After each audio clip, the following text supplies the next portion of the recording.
This wonderful 40-degree December morning, we are working on 2000 Buick Park Avenue Ultra supercharged. We're going to change out, these are air shocks over hydraulic. They're original. This has about 189,000 miles, and it rides like it has crappy shocks. Struts in the front, air shocks, air over hydraulic in the back. We got some Monroe shocks right here. We're going to change out. These will be good for another 100,000 miles, hopefully. We'll have two 13 millimeters, one in the front and one in the back. I don't feel like airing up my compressor, so I'm hand wrenching today.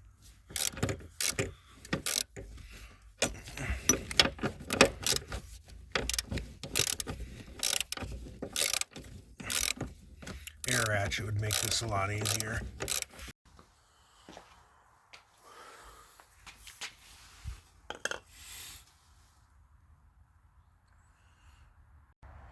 This left one isn't leaking as bad as the right one. But we're going to do shocks, struts, and alignment, an oil leak, an intake, lower upper intake manifold gasket with this supercharged Buick, and then we're going to change the radiator.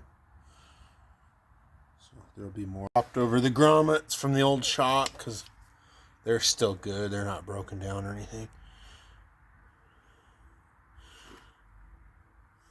Good morning. It's January 23rd, 2023. We are back in my garage after about a month. Took us a nice trip to California after the holidays. I had a birthday, so I promise these videos will get better because my father-in-law got me a GoPro, so this should be the last video on my cell phone because I already have segments to splice together. And then I'm going to try to set it up on the tripod and get some higher quality videos, including some salvage yard tours and projects. So a couple things. I was reading forums from like 2014, and there's some pretty good advice if you want to make extra money out of your house. Like, I have a lift. One guy had, I thought was great advice. He worked like 410s or 312s at a local municipality.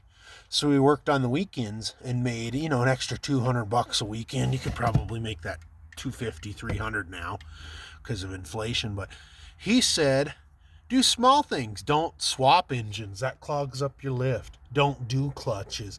Only do like drivability, brakes, AC, things that you can do in 2 hours. And you know what? As a guy that was a light line mechanic, that was my specialty, was like window regulators and timing belts. Personally, unless you want to be an engine or a transmission guy, I think that light stuff, I think that's where the money is. Because if you don't have an attention span like me, you can, on a 7-8 hour Saturday, you can work on a couple neighbor cars for, $100 a pop, and you make $200 on a Saturday, or maybe 300. And that's just my perspective on it. So we're going to get this last bolt on this air shock, and we'll have to charge up the battery. This thing's been sitting a month or two. Might need a new battery. And we're going to charge up the battery and get the compressor going. But I got to get this thing back. I've had it since October, so 4 months. I got to get it back and get on my projects, my teardrop, my Jeep brake conversion. I'll take care of my stuff. So, all right, that shock's ready to pull. The second air shock. I should be doing gloves, but we'll see. There we go. Pop that out. Compare it over to this one. We'll switch out pop off that nut. You got new washers, but not the grommet. And then we got to use those clips. That's going to be a lot better than a leaky 23-year-old shock. I got this baby back up in here.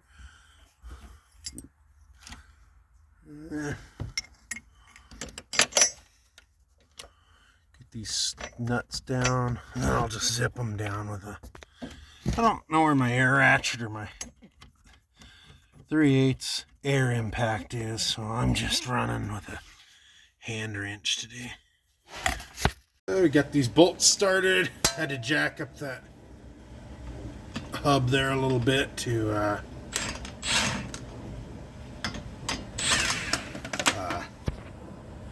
jack that up so I could get those bolts started. So I haven't added in the video. Got the wheel back on. I'm going to lower this down. Once it starts, I'll go drive it and see if it rides better. This car, I started at the rear. The next thing I'll do is either the oil leak at the rear of the engine, or I'll do the front struts, and then I'll do the intake and the radiator.